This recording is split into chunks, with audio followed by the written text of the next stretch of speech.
Good morning to all of you. Myself Mitul Trivedi. Now we will discuss about geography. तो आज हम geography में discussion करने वाले हैं अबाउट द जियोमॉर्फिक प्रोसेस। तो आज जो हमारा ये टॉपिक रहेगा ध्यान से समझिएगा। इसमें हम देखेंगे, आज डिस्कशन करेंगे about the classification of geomorphic process. Geomorphic process के बारे में हम देखेंगे।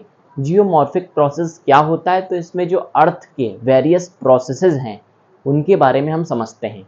तो क्या होता है, वो प्रोसेस कौन कौन से हैं, तो हम देखते हैं what is the classification of geomorphic process. तो जियोमॉर्फिक प्रोसेस क्या होता है अकॉर्डिंग टू ज्योग्राफी, तो हम देखते हैं। पहला जो इसके टू टाइप्स होते हैं, जियोमॉर्फिक प्रोसेस के टू टाइप्स होते हैं। पहला पॉइंट जो टाइप है वो कौन सा है, तो पहला टाइप कौन सा है, तो पहला टाइप है एंडोजेनिक, या हम पहला एक्सोजेनिक भी कह सकते हैं। एंडोजेनिक प्रोसेस या एक्सोजेनिक प्रोसेस। तो एंडोजेनिक प्रोसेस क्या होता है, means internal of earth. Internal of earth मतलब क्या हुआ, इंटरनल ऑफ अर्थ मतलब हुआ वॉल्केनो। धरती के नीचे के जो प्रोसेसेस हैं, बहुत सारे ऐसे प्रोसेस हैं जिनके बारे में हमें पता नहीं है। बहुत सारे ऐसे प्रोसेसेस हैं जिनके बारे में हमें पता नहीं है, जो कि धरती के नीचे हैं। तो जिन्होंने उन प्रोसेसेस को देखा, स्टडी किया साइंटिस्टों ने या जोग्राफर्स ने, तो फिर क्या किया, उन्हें रीड किया, फिर उन्हें हमारे सामने लाए। तो उन्हीं में से बहुत सारे प्रोसेसेस हैं, जैसे कि हॉट स्पॉट ज़मीन के अंदर होता है। बहुत सारे ऐसे कुंड देखने को मिलते हैं इंडिया में, तो बहुत ही ऐसे कुंड हैं जो कि कहे जाते हैं कि गर्म पानी के कुंड हैं। तो क्या है वहाँ पे, एकदम से क्यों ऐसे गर्म कुंड के पानी, या फिर मतलब बहुत ही ज़्यादा इन्वायरमेंट जो है आसपास बहुत ही ठंडा है, लेकिन फिर भी वहाँ गर्म कुंड क्यों निकल रहे हैं, गर्म पानी के कुंड क्यों हैं। तो इंडिया की तो बात अलग है, क्योंकि इंडिया में बहुत सारे और प्रोसेस अप्लाई होते हैं। हाँ, तो जो अगर हम देखें, इंडियन ज्योग्राफी थोड़ी अलग है वर्ल्ड ऑल ओवर ज्योग्राफी से। हाँ, तो अगर हम यहाँ पे देखें, अगर हम ऑल अबाउट टोटल देखें, तो इंटरनल प्रोसेसेस में ज़्यादातर वॉल्केनो रिस्पॉन्सिबल हुआ है according to the geographers, according to the scientist believe. क्या है यहाँ पे, उनके अनुसार बहुत सारे प्रोसेसेस हैं जो इंटरनल ऑफ अर्थ मतलब धरती के नीचे के प्रोसेसेस की वजह से कभी कभी क्या होता है, उन प्रोसेसेस की वजह से बहुत ही ज़्यादा अमाउंट में इफ़ेक्ट पहुँचा है किसको, हम लोगों को। क्यों, क्योंकि जैसे वॉल्केनो फटेंगे तो वो लावा ठंडा होगा, फिर क्या होगा, वो वेरियस माउंटेन्स का फॉर्मेशन करेगा। तो क्या हो रहा है, जब वो माउंटेन्स टूटेंगे तो क्या बनेगी, सॉइल मिलेगी, मिट्टी बनेगी। तो क्या हो रहा है कि बहुत सारे प्रोसेसेस जो कि इंटरनल ऑफ अर्थ हैं, धरती के नीचे के प्रोसेस हैं, वो भी हमारे लिए बहुत ही ज़्यादा इम्पॉर्टेंट हो जाते हैं, इसीलिए हम इनको स्टडी कर रहे हैं। तो एंडोजेनिक प्रोसेस होते हैं जिनसे एंडोजेनिक प्रोसेस में क्या होता है कि ये इंटरनल ऑफ अर्थ की बात करते हैं, धरती के नीचे के प्रोसेसेस की बात करते हैं। फिर एक प्रोसेस होता है, दूसरा टाइप क्या है जियोमॉर्फिक प्रोसेसेस का, तो दूसरा टाइप है एक्सटर्नल ऑफ अर्थ। ध्यान से समझिएगा, एक्सटर्नल ऑफ अर्थ मतलब धरती के बाहर के प्रोसेस। अब धरती के बाहर के प्रोसेस क्या हो सकते हैं, जैसे कि अर्थक्वेक आ गया, सुनामी आ गई, ये सब क्या है, ये धरती के बाहर के प्रोसेस हैं। तो हम देखते हैं, आराम से समझते हैं इसको, अच्छे से हम क्लासिफिकेशन ऑफ जियोमॉर्फिक प्रोसेस देखते हैं। तो what is the classification of geomorphic process, तो हम देखते हैं। अगर हम देखें जियोमॉर्फिक प्रोसेस, तो जियोमॉर्फिक प्रोसेस में पहला हम चाहे इसे रख दें चाहे इसे रख दें, तो फर्स्ट पॉइंट कह देते हैं एंडोजेनिक प्रोसेस, जहाँ पे इंटरनल ऑफ अर्थ की बात हो रही है। तो इंटरनल ऑफ अर्थ जो कि एंडोजेनिक प्रोसेस है, इसको भी टू टाइप्स में डिवाइड किया गया। वो कौन कौन से टाइप हैं, पहला टाइप होता है, तो मैंने बता दिया एंडोजेनिक प्रोसेस कौन सा होता है, जो कि इंटरनल ऑफ अर्थ से रिलेटेड होता है। हम इसे अच्छे से स्टडी करेंगे, अभी हम केवल क्लासिफिकेशन समझ रहे हैं, हम इन प्रोसेसेस को अच्छे से देखेंगे, स्टडी इनके बारे में करेंगे। तो इंटरनल ऑफ अर्थ की जो बात करें वो क्या होता है, एंडोजेनिक प्रोसेस होता है। फिर हमने क्या किया, एंडोजेनिक प्रोसेस के भी टू टाइप्स हैं। पहला पॉइंट टाइप कौन सा है, तो डायास्ट्रोफिज्म, डायास्ट्रोफिज्म प्रोसेस।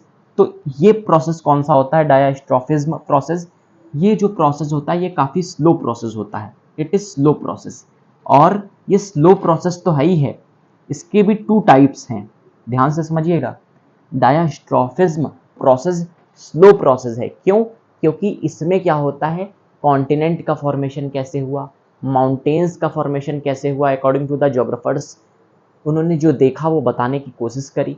तो अब अगर समझे आप तो देखिए कि कॉन्टिनेंट का प्रोसेस फॉर्मेशन क्या एक दिन में हुआ होगा?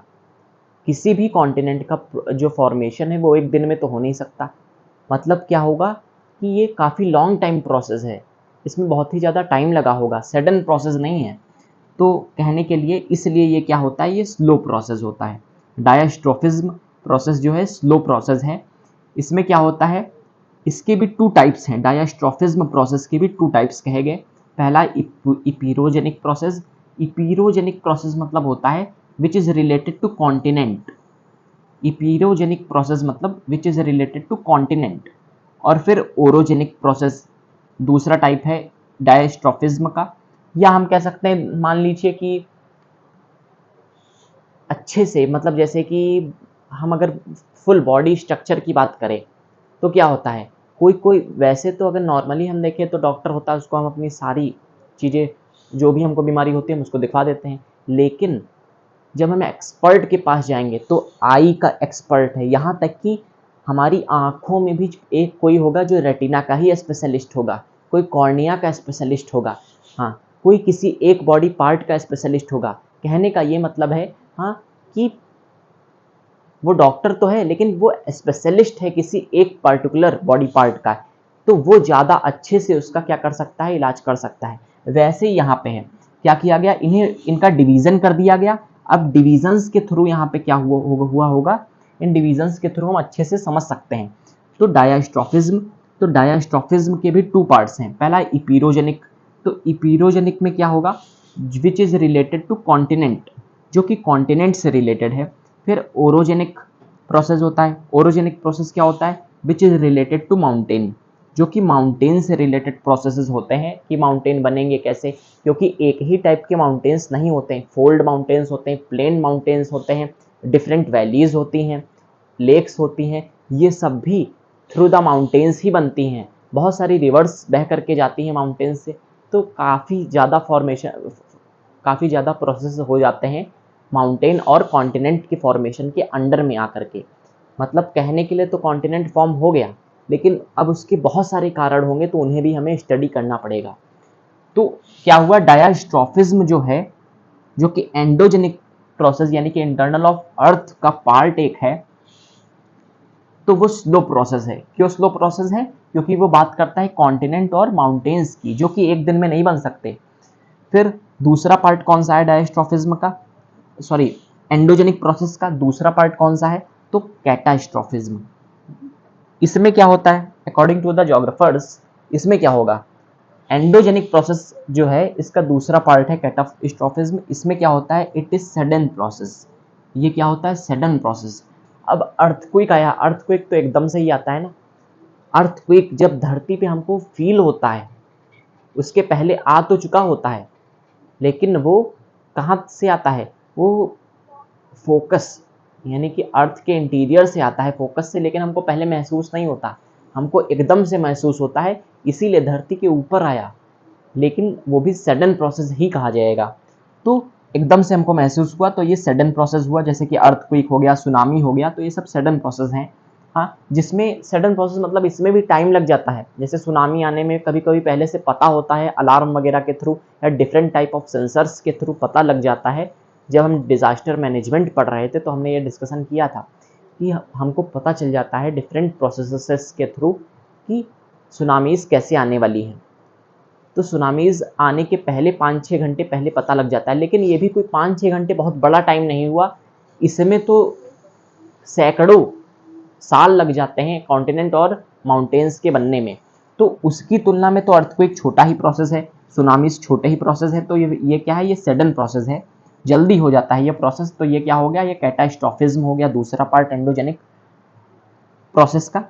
फिर हमारा जियोमॉर्फिक प्रोसेस का जो दूसरा पार्ट है वो कौन सा है, तो एक्सोजेनिक प्रोसेस। एक्सोजेनिक मतलब एक्सटर्नल ऑफ अर्थ, धरती के बाहर के जो प्रोसेस हैं मतलब धरती के ऊपर के जो प्रोसेस हैं उनके बारे में हम डिस्कशन करें। अभी तक कि हम धरती के नीचे के प्रोसेसेस की बात कर रहे थे, तो हम देखें इसमें क्या हो सकता है। तो देखिए समझिए, एक्सोजेनिक प्रोसेस, एक्सो यहाँ पे एक्सो जो है एक्सोजेनिक प्रोसेस, ये एक्सटर्नल आप यहाँ से समझ सकते हैं एक्सटर्नल, तो इसका नेम ही कहीं ना कहीं मैच हो रहा है, स्टार्टिंग के 2 वर्ड्स मैच कर रहे हैं। तो एक्सोजेनिक प्रोसेस मतलब एक्सटर्नल प्रोसेस। तो अगर हम देखें process of weathering and erosion, इसमें हम क्या पढ़ेंगे, इसमें हम पढ़ेंगे एक्सोजेनिक प्रोसेस में हम क्लासिफाई कर रहे हैं, फिर हम एक एक करके इनको स्टडी करेंगे अच्छे से। तो अगर हम देखें तो process of weathering and erosion, अब वेदरिंग का मतलब क्या होता है, वेदरिंग का मतलब होता है रॉक्स का टूटना, मतलब जैसे माउंटेन का कोई पार्ट है वो टूट गया, वेदरिंग का मतलब होता है टूटना। इरोजन का मतलब क्या हुआ कि वो बह गया अपनी जगह से, अपनी जगह से क्या हुआ उसका, उसमें मूवमेंट जब ऐड हो गया, मतलब कोई चीज़ ब्रेक डाउन हुई, टूट गई, जब उसमें मूवमेंट ऐड हो गया तो फिर क्या हुआ, वो इरोजन हो गया। जैसे कि क्या होता है कि माउंटेन्स पे मान लेते हैं कोई बहुत ही बड़ा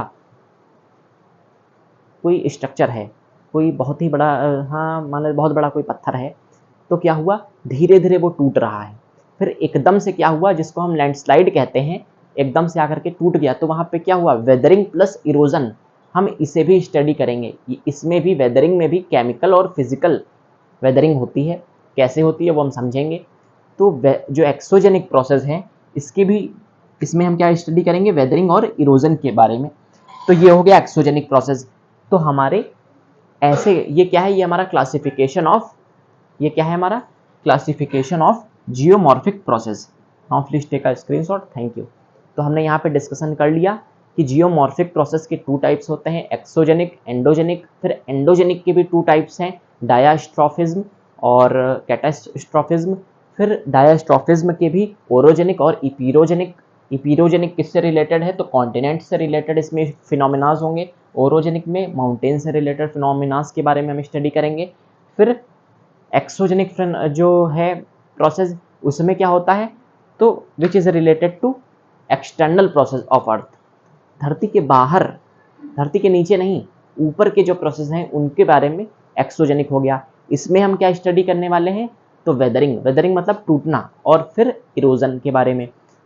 तो now please take a screenshot, thank you.